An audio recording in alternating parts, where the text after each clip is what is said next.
Buenos días, miércoles 30 de octubre, bienvenidos a República, les saluda Wendy Monterrosa. Los diputados de la Comisión de Hacienda y Especial del Presupuesto de la Asamblea Legislativa continúan discutiendo el plan de gastos para 2020. Este presupuesto alcanza los 6.426 millones de dólares y si bien es menor en un 4% al que se ejecuta este año, tiene un monto sin financiamiento de 755.8 millones, debido al desbalance entre los ingresos y los gastos que proyecta el gobierno. Y es precisamente esta necesidad de financiamiento, así como el cumplimiento de los parámetros que establece la Ley de Responsabilidad Fiscal, lo que más genera dudas a los diputados de la Asamblea Legislativa. Otro aspecto señalado es que el anunciado incremento de la pensión para veteranos y excombatientes no está incluido en el proyecto del presupuesto. Al respecto, el ministro de Hacienda dijo que ya tienen identificada la fuente de financiamiento. La pregunta que queda en el aire es clara. ¿Por qué el gobierno presenta un presupuesto para 2020 a finales de septiembre y apenas semanas después anuncia un aumento de las pensiones que no está contemplado en este plan de gastos? De estos y otros temas relacionados hablaremos esta mañana en la entrevista. Comenzamos.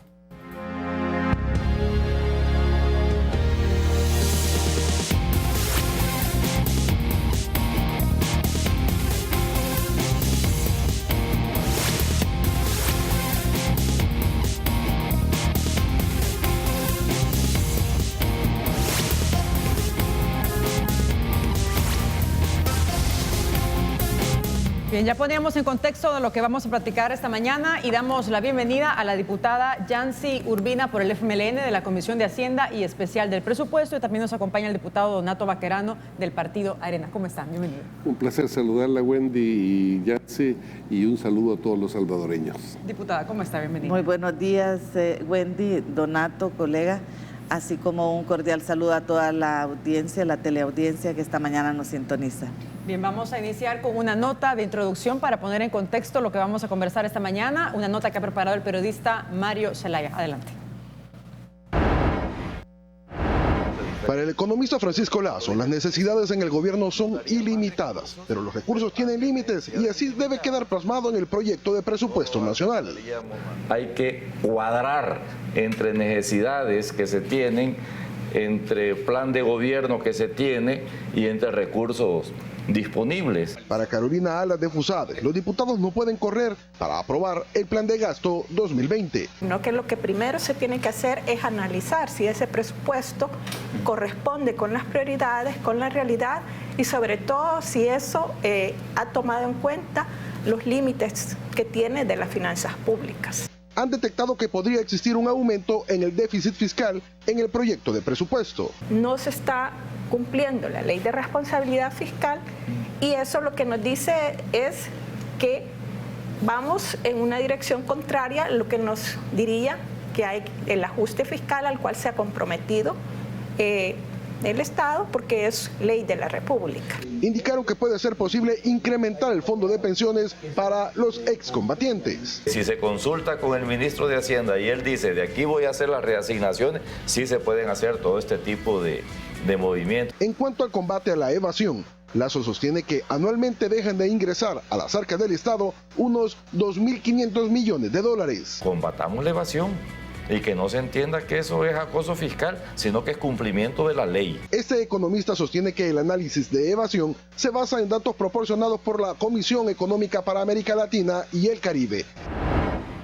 Bien, ahí teníamos una nota para poner en contexto y que recogía declaraciones de economistas, de expertos que hacen valoraciones sobre el proyecto de presupuesto y también las medidas que debería establecer el Estado para tener unas finanzas públicas sostenibles, más sanas. Diputada, me gustaría aprovechar primero con una pregunta general de la discusión del presupuesto. Actualmente el ministro de Hacienda lo presentó hace aproximadamente un mes a la Asamblea Legislativa y me gustaría saber cuál es el análisis general que hacen ustedes de este plan de gastos, qué garantiza y qué no este proyecto de presupuesto. Bueno, este proyecto de presupuesto asciende a 6.426 millones. Tiene una diferencia de alrededor de 281 millones con respecto al presupuesto del 2019. Pero cuando nosotros aparentemente en esa diferencia uno podría apreciar de que hay una disminución, pero cuando hacemos el análisis ya concreto de todas las partidas y hacemos el análisis del conjunto del presupuesto, nos damos cuenta que este es un presupuesto que crece y crece significativamente en el gasto corriente. Es decir, si al presupuesto le restamos la deuda pública, recordemos que en el 2019 ha habido un vencimiento de deuda muy alto. Eso significó que pudiese colocarse en el presupuesto un monto de hasta 1.800 millones de dólares para pago de vencimientos y también para pago de servicio de deuda. Este año no es así, entonces este año tiene vencimientos menores y al tener esos vencimientos menores, entonces significa que el gasto que se deja para las diferentes áreas tiende a crecer y ha crecido de acuerdo al presupuesto que nos ha presentado el gobierno nacional. ¿Cuánto crece el presupuesto con relación al 2019? 433 millones. Este tema es muy importante porque usted empieza a consultar dónde está el crecimiento. Y ahí empezamos a ver algunos aspectos que tienden a llamar mucho la atención. Es decir, 413 millones más de gasto. 433 millones que se incrementa respecto al 2019.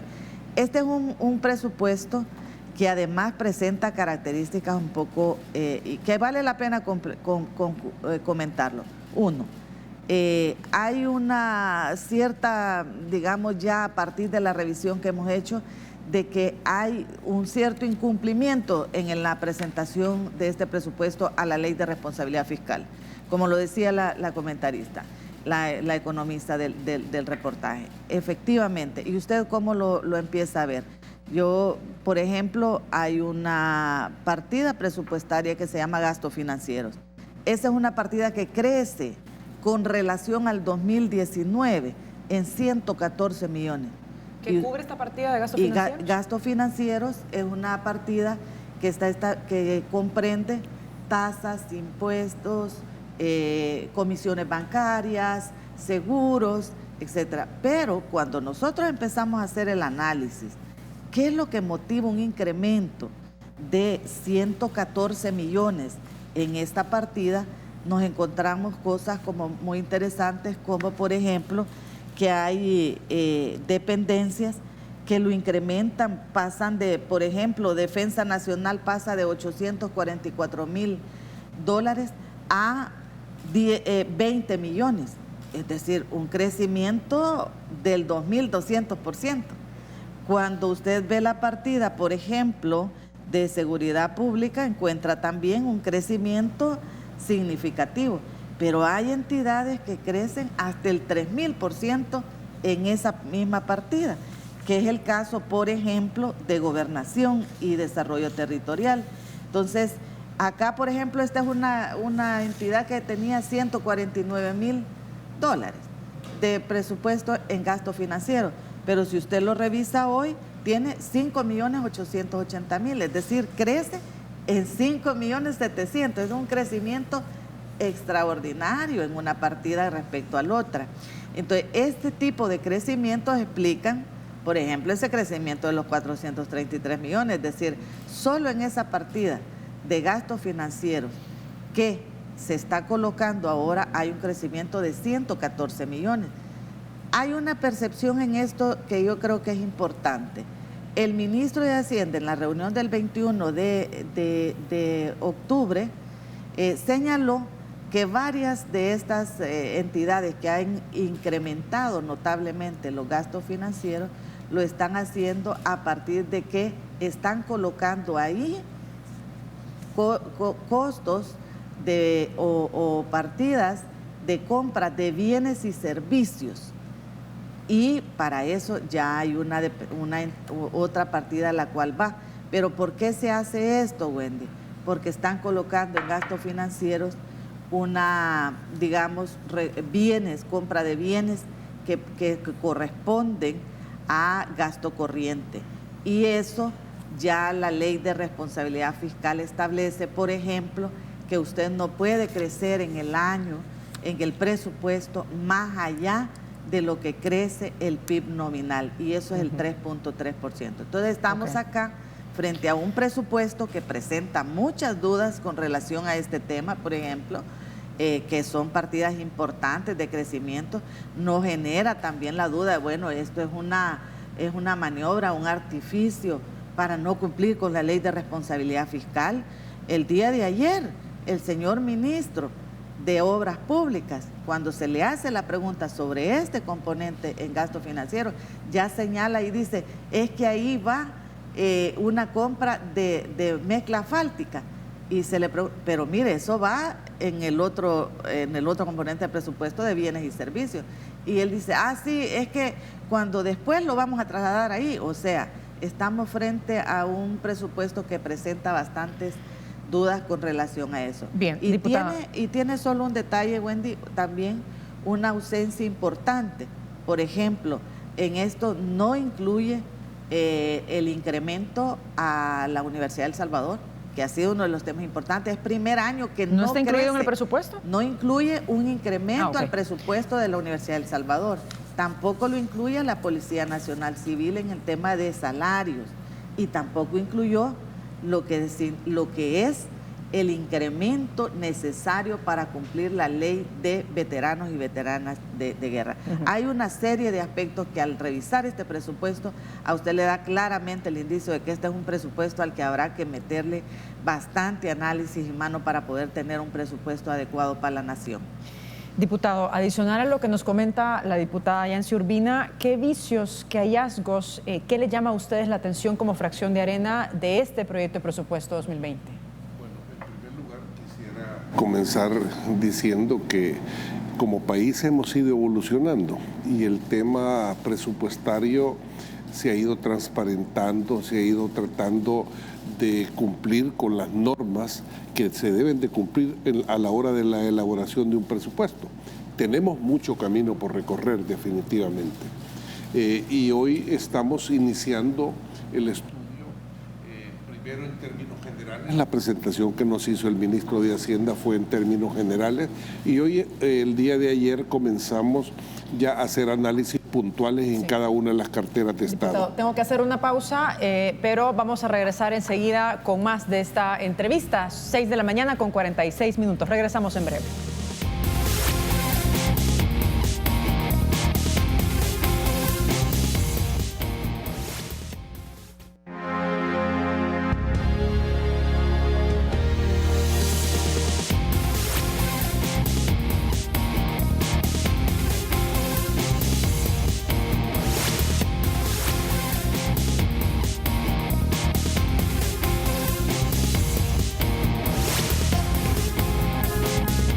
Bien, estamos de regreso esta mañana conversando con dos diputados de la Comisión de Hacienda y Especial del Presupuesto, la diputada Yancy Urbina por el FMLN y el diputado Donato Baquerano por el partido Arena. Diputado, yo le preguntaba al inicio cuáles son los hallazgos o qué es lo que a ustedes como fracción de Arena les llama la atención de este proyecto de presupuesto en positivo y también en negativo, ¿no? Bueno, en primer lugar, Wendy, uno tiene que hacer los números primero en macro.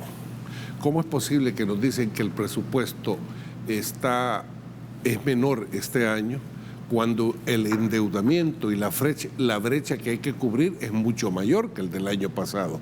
Eso no concuerda con decir que es un presupuesto mucho menor, y principalmente cuando la capacidad que tiene el Ministerio de Hacienda de recaudación fiscal todavía va aumentando año con año. Entonces, cuando nos dicen que es menor y el endeudamiento es mayor, ahí no cuadra definitivamente.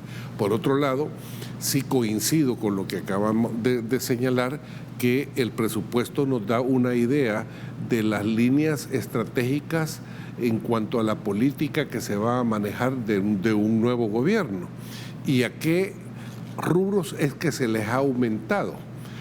Siempre hemos dicho que educación es una de las áreas prioritarias para apostarle como país al desarrollo, y siempre todas las campañas, todos los que han sido candidatos han expresado que el presupuesto de educación debe de irse aumentando paulatinamente.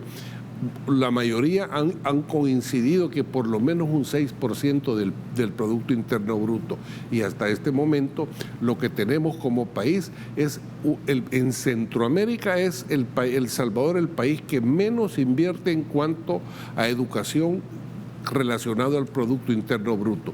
Prueba de ello es que este año, ayer tuvimos la oportunidad de platicar con la ministra de Educación y si bien es cierto, hay un pequeño aumento con respecto al año pasado en cuanto al número de millones de dólares, porque educación pasa de 997 a 1040. Pero si usted lo compara con el Producto Interno Bruto relacionado al año, no, se disminuye prácticamente. Entonces, ¿qué es lo que yo estoy diciendo? Que no hay una apuesta estratégica definitivamente al tema de educación. Ayer le decíamos a la ministra, porque hay una costumbre, cada vez que quieren un préstamo comienzan a tratar de desviar la atención y siempre te ponen el tema que hay que reparar las escuelas, que hay que reparar tantas escuelas. Ayer le dijimos a la ministra, mire, si le vamos a apostar en serio a la educación, ¿por qué no se hace un estudio de cuánto es lo que necesita cada escuela para cumplir con los mínimos requisitos para darle una buena atención a los alumnos? ¿A qué me refiero yo? A infraestructura. No nos supo responder, porque lo único que dijo fue que hay 187 escuelas las cuales van a ser atendidas en una fase, pero el número de escuelas en el país no son 187. Entonces, ¿qué es lo que quiero decir con esto? Que las apuestas estratégicas deben de estar reflejadas en un presupuesto. Eso es en términos generales. Ahora, si usted ya va a hacer un análisis puntual, ministerio por ministerio, comienza a darse cuenta que hay una cantidad de vicios que todavía persisten en la elaboración del presupuesto. Diputado, para agregar lo que dice usted sobre los incrementos que tienen algunas instituciones, llama la atención, por ejemplo, y ya lo mencionaba la diputada Yancy Urbina, el Ministerio de la Defensa, que tiene 172 millones para el próximo año, hablamos de un incremento del 18%. Y le pregunto yo, ¿es proporcional este aumento al despliegue en materia de seguridad? Bueno, es más, usted ha hecho un análisis del Ministerio de Defensa, pero ¿cuáles son las apuestas estratégicas nuestras? Estamos hablando de que necesitamos generación de empleo. Estamos hablando que necesitamos dinamizar la economía. ¿Cuáles son los ministerios que tienen que ver en esto? Por ejemplo, el Ministerio de Economía pasa prácticamente, en lugar de aumentar, ha reducido el presupuesto que tiene el Ministerio de Economía. Y entonces, si decimos que es una apuesta estratégica apostarle a mejorar la economía y al Ministerio de Economía le quitamos recursos, entonces no tiene lógica lo que se dice con lo que se hace. Otro ejemplo claro, turismo. Estamos hablando de apuestas estratégicas a turismo y turismo baja prácticamente, es menor, un 0.05, en lugar de aumentar se ha reducido. Y así podemos ver el Ministerio de Agricultura, que estamos hablando con apuestas estratégicas de seguridad alimentaria, ha reducido la cantidad que lleva el Ministerio Medio Ambiente también ha reducido. Medio Ambiente ha reducido. Entonces, esas son, cuando nosotros vemos el discurso y cuando comenzamos a hacer un análisis puntual de cada una de las carteras, ahí es donde uno puede comenzar a ver cuáles son las prioridades que se tienen, y este es un análisis macro el que estamos haciendo. Ahora bien, con respecto ya a hacer un análisis puntual ministerio por ministerio, la cosa va cambiando en el sentido de que en muchas ocasiones no es lo que se presenta, porque lo que se trata de construir es un presupuesto que cumpla con la ley de responsabilidad fiscal, es un presupuesto que suene bonito, pero que a la larga, a la hora de la ejecución, nosotros perdemos como país la oportunidad de utilizar el presupuesto general de la República como un instrumento de desarrollo. ¿Por qué?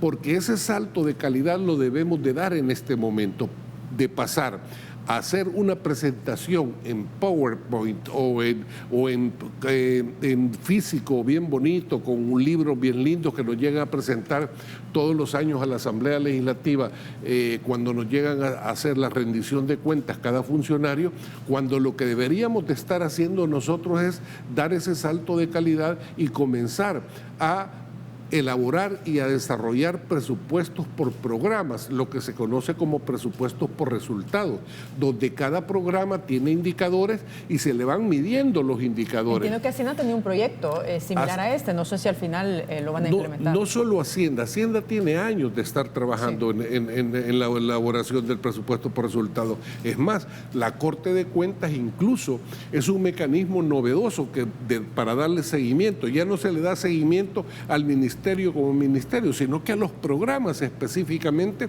a ver si están dando resultados o no. Y esto, la Corte de Cuentas ya tiene también avanzado cómo va a auditar este tipo de programas por resultados. Ahora, ¿por qué no se hace? Ayer nos habían dicho el ministro de Hacienda que el Ministerio de Educación iba a hacer un plan piloto junto con el de Salud. Ayer tuvimos la presencia de la ministra y se le preguntó que cómo estaba la elaboración y la ejecución presupuestaria por resultados. Y no nos pudo dar respuesta porque dijo que no llegaba preparada para ello. Hacer un análisis presupuestario en muchas ocasiones el tiempo es demasiado corto para hacer énfasis en los puntos medulares de cada institución.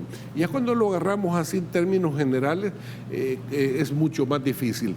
Pero sí, Wendy, yo reconozco que hemos avanzado como país, pero tenemos demasiado atrasado todavía la responsabilidad que hay en la utilización de una herramienta tan importante como es el presupuesto general de la República. Diputada, usted en la primera parte de la entrevista hacía énfasis al tema del desfinanciamiento de estos 755 millones de dólares, pero también este año en el presupuesto de 2019 había una brecha desfinanciada, es decir, hemos tenido también presupuestos que han requerido, como el de este año y como el del próximo año, que van a requerir mayoría calificada en la Asamblea Legislativa. ¿Cómo se explica esto?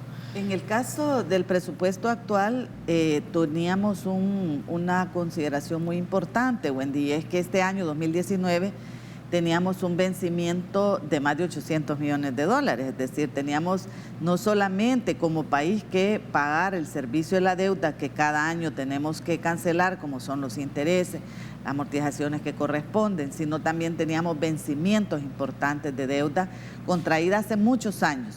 Y en ese vencimiento nos corresponde pagarlo en el 2019. Solo este vencimiento corresponde a 800 millones de dólares. Este año 2020, para el cual estamos analizando el presupuesto, no tenemos un nivel de vencimiento de deuda similar al que tuvimos. Es decir, el año 2019 fue un año muy excepcional. En el año 2020 tenemos vencimientos menores. Y lo que eso representa frente al presupuesto de la nación es menor. Y hay que tener en cuenta un aspecto muy importante. En el presupuesto de la nación no está, que mandó el gobierno, no está incluido todos esos préstamos adicionales que están hablando de que quieren 91 millones para una cosa, que quieren 100 otros millones para otra cosa. Vamos a hablar de eso, diputada, etcétera. después de la pausa. Entonces, tenemos que hacer una pausa rápidamente y luego hablamos de este tema y otros que tienen que ver con el presupuesto. Regresamos en breve, no nos cambie.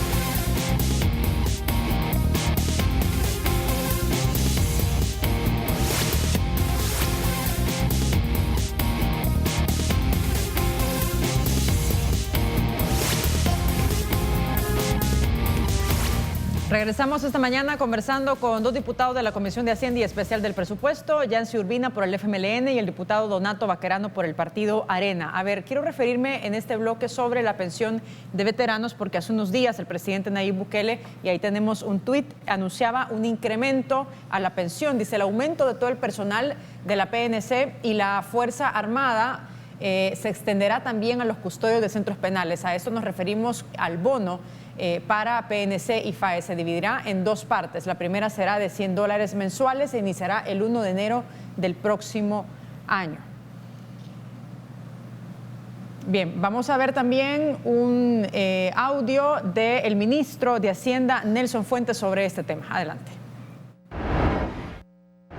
El salario de los policías ya está el decreto. El día que vinimos a la Asamblea, ya el decreto donde se daba el incremento de $100 está en la contribución especial para la seguridad y convivencia. Ahí está el incremento, está en la Comisión de Seguridad y después va a pasar a la Comisión de Hacienda. Así, el incremento depende de la aprobación de la Asamblea. Y con respecto a los veteranos, vuelvo y repito, estamos preparando el decreto. Deben confiar en la palabra del presidente de que así se va a presentar el incremento. Estamos buscando la fuente de recursos, no es deuda pública ni son ahorros del ejercicio 2019.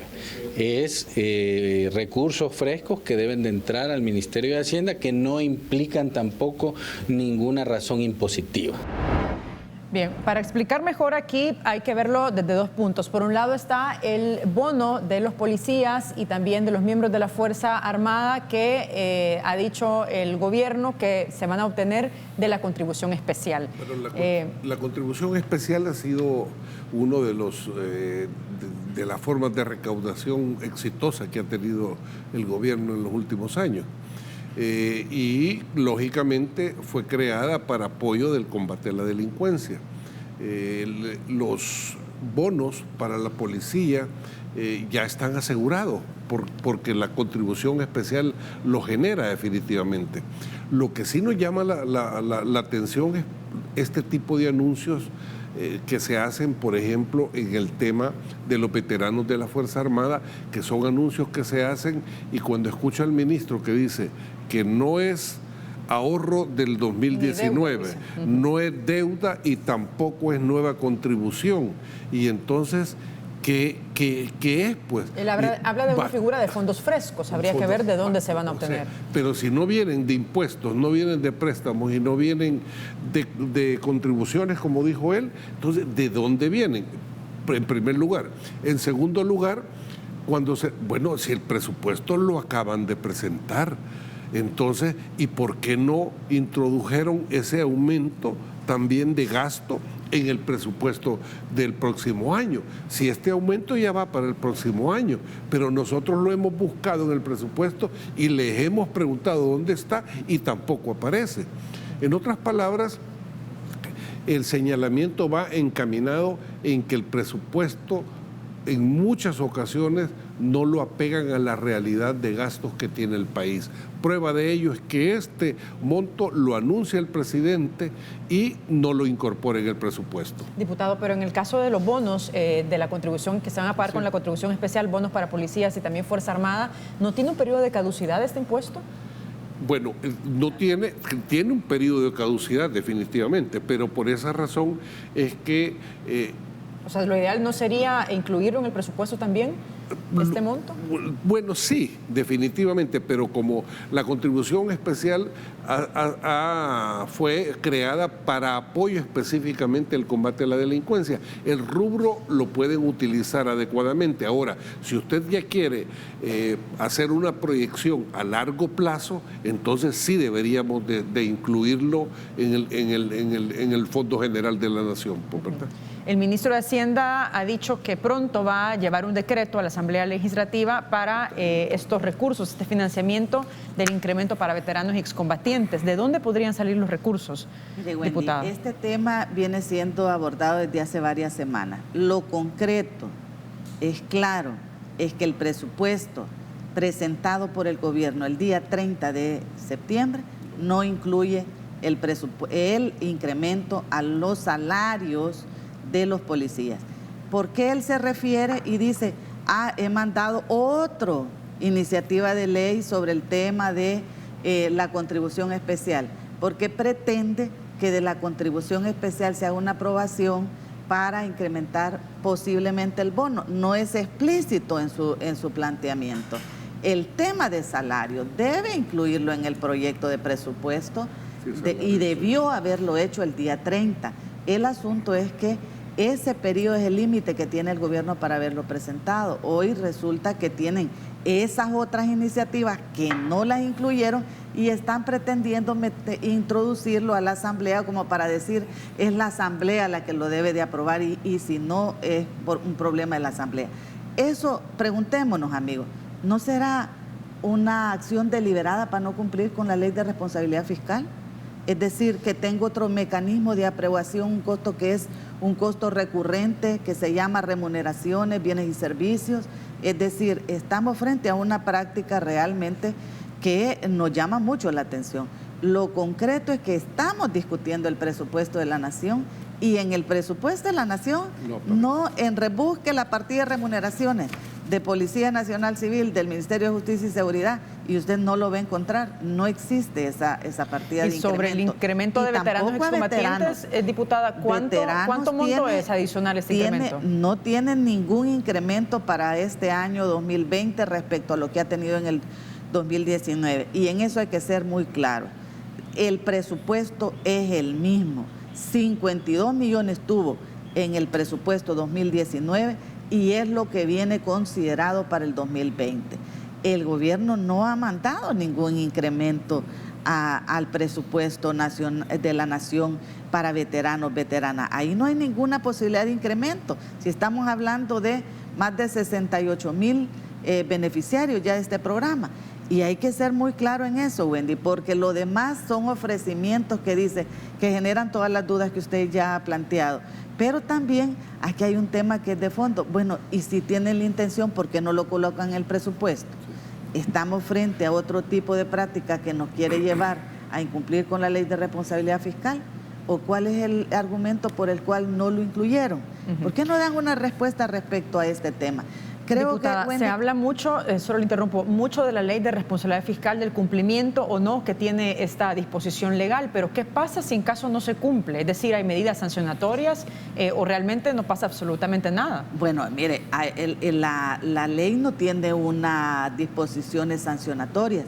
Ahora, aquí hay una parte muy importante y es que el cumplimiento de la ley es una condición que tiene no solamente el país, sino los organismos internacionales. Aquí, ese es uno de los elementos que básicamente observan para ver si usted está haciendo un cumplimiento o no, para una gran cantidad de disposiciones, incluyendo la colocación de deuda, financiamiento de deuda. Dependiendo de su nivel de cumplimiento, tiene usted ciertos compromisos. Aquí el Fondo Monetario también tiene una observación muy clara sobre este tema. ¿Por qué? Porque la ley establece parámetros, por ejemplo, para el gasto corriente, establece parámetros para deuda, el periodo con el cómo usted va a manejar, porque nosotros tenemos un problema serio con el tema de deuda. Todos estos préstamos que están queriendo colocar de manera paralela al presupuesto de la Nación, porque los 755 millones que pretende que este gobierno que se le apruebe en la Asamblea para deuda no incluye todos esos otros préstamos de los 91 millones famosos que no pueden explicar y que definitivamente, incluso ayer cuando vimos con la señora ministra, ese 28 millones para capacitaciones a jóvenes que el Ministerio de Educación ni siquiera ve una parte de ese presupuesto. Es decir, hay muchos cuestionamientos, pero el 91 millones, más los otros 200 millones, más los otros 100, todo eso no está incluido en el presupuesto. Entonces tenemos que cuidar mucho qué va a pasar en el país también con el tema de deuda, porque nosotros tenemos el 70%. Sí, hay que identificar, porque un crecimiento desmedido compromete definitivamente la finanza de los ciudadanos, porque al final todo eso lo paga la economía de los salvadoreños. A ver, todos. Tenemos algunos comentarios y preguntas para ustedes en las redes sociales. Vamos a pasarlos sobre este tema que estamos abordando. Rafael Mengíbar dice, el general de la Nación debe prevenir, invertir en la gente más necesitada y deducir pobreza o reducir pobreza. Se trata del dinero para bienestar social. Vamos con otro más. Oscar López dice, el tema veteranos de guerra seguirá siendo para nuestros partidos políticos mayoritarios únicamente como carnada electoral para poder conseguir sus votos y luego olvidarse de sus promesas hechas durante y antes de sus campañas electorales. René García nos dice, el presupuesto 2020 está desbalanceado y un informe así no puede ser aprobado porque hay rubros en que aumenta y en otros de más importancia disminuye. Diputado, ¿cuáles son sus comentarios al respecto? Bueno, estamos haciendo un análisis muy exhaustivo, definitivamente. Creemos que la inversión social es más. El día de ayer hablamos con la ministra de Educación con respecto a los programas sociales y ella nos aseguró que los programas sociales se mantienen. Desafortunadamente no va a haber una inversión mayor, por ejemplo, en el tema del vaso de leche, para dar una cobertura mucho mayor. Nosotros hicimos ese llamado de que si se podía aumentar. Ella dijo que en este presupuesto no había rubro para eso. Por otro lado, también es importante que el presupuesto vayamos aprendiendo a analizarlo, a socializarlo. Es importante que lo conozcamos. Nosotros estamos recibiendo en este momento todos los ministros, pero lo importante es que escuchemos. Hay una cantidad de instituciones generadoras de opinión en temas hacendario y fiscal que hay que escucharlo. Ahí tenemos el ICEFI, por ejemplo, FUSADES, las universidades que son, dijéramos, productoras de capacidad humana en materia económica. Hay muchas universidades que pueden ayudarnos también. La idea es que vamos a ver cómo socializamos este presupuesto lo más posible. ¿Y se va a aprobar en tiempo este presupuesto? La idea es hacerlo. El día de ayer tuvimos la oportunidad de escuchar a dos funcionarios públicos. Si es necesario, vamos a aperturar otro día más para escuchar también a la sociedad civil expresada con conocimiento, para que nos dé opinión. La idea es que este tipo de instrumento ya no tengamos la forma retrógrada que teníamos antes, que solo lo manejaba un pequeño grupo de personas y algunos ministros. Hoy lo tenemos que socializar y todo el mundo tiene que opinar, y nosotros estamos en el deber de escuchar las opiniones. ¿Qué otras propuestas van a hacer ustedes como diputados sobre las modificaciones que a su juicio tienen que hacerse sobre este plan de gastos, diputada? Bueno, el presupuesto para nosotros debe cumplir con un principio básico, que es dar respuesta a las necesidades de la gente. En aquellos casos donde hay disminuciones que ponen en riesgo programas especiales para la gente, como es el caso, por ejemplo, del subsidio, debo decirle, la disminución que hacen al Ministerio de Economía de 12 millones, 9 de esos 12 millones son el tema de subsidio al gas licuado del petróleo, quiere decir al gas propano. Entonces, este tema para nosotros es importante que ese tipo de disminuciones las expliquen bien y que veamos si efectivamente estamos frente a una situación que amerita eso o estamos frente a una pretensión de disminuir, digamos, el beneficio para la población. En el caso nuestro, hemos sido muy claros que vamos a trabajar mucho para garantizar el sistema de subsidios, para garantizar el sistema de todos los programas sociales. Dicho sea de paso, fíjese que el programa de alfabetización, que a propósito reduce desigualdades, contribuye a la disminución de inequidad y desigualdades, no está en el presupuesto. Eso ha sido eliminado del presupuesto de educación. Ayer se lo preguntábamos a la señora ministra y decía, no, ahí sigue, es que dice, todos los programas van a seguir, pero cuando usted lo identifica en el presupuesto, la partida presupuestaria que estaba asignada para alfabetización no está. El tema del subsidio, el tema de alfabetización, el tema de los beneficios que tienen, por ejemplo, ¿y el tema de infraestructura escolar aumenta para el próximo año? Un momento en esto, el programa, que son programas importantes para la población, por ejemplo, de agricultura familiar, lo eliminan.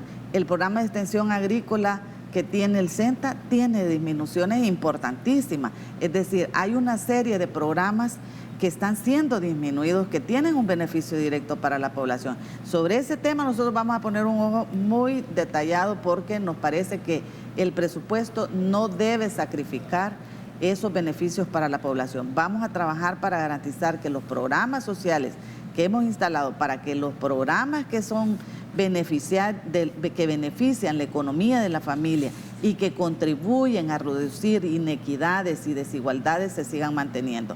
Para nosotros ese es un tema clave en este presupuesto. Por otro lado, hay que saldar deudas, y el tema de veteranos es una deuda pendiente. Ese tema tenemos que asegurar que se cumple con la ley que ya está aprobada y que se continúa mejorando esa condición. Hemos sido claros en ese tema también.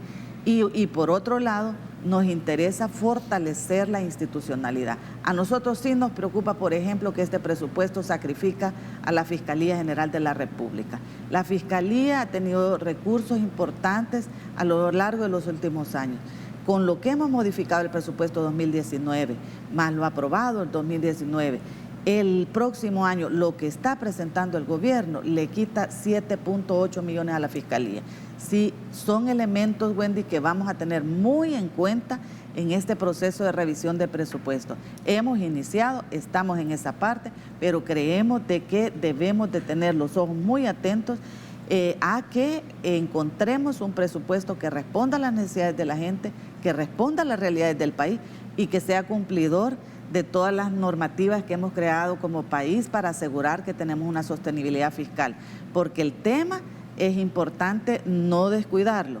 Hay que recordar que en este aspecto nosotros siempre hemos planteado que no queremos crecer únicamente en el tema de deuda. El esfuerzo debe hacerse en el combate frontal a la evasión. Los ingresos deberían de crecer y el presupuesto cuando crece debería de crecer porque se incrementan los recursos a partir de un combate frontal a la evasión y a la elusión. Ese es el reto que tenemos planteado en el país para este presupuesto. Diputados, muchas gracias por habernos acompañado esta mañana. Gracias. Vamos a seguir analizando en las próximas semanas, sobre todo de este presupuesto. Muchas gracias. Gracias, Wendy. Diputada, muchas gracias. Gracias, Wendy. Un gusto y un buen día a toda la teleaudiencia. Bien, vamos a hacer una pausa, pero regresamos enseguida con más de República. No nos cambien.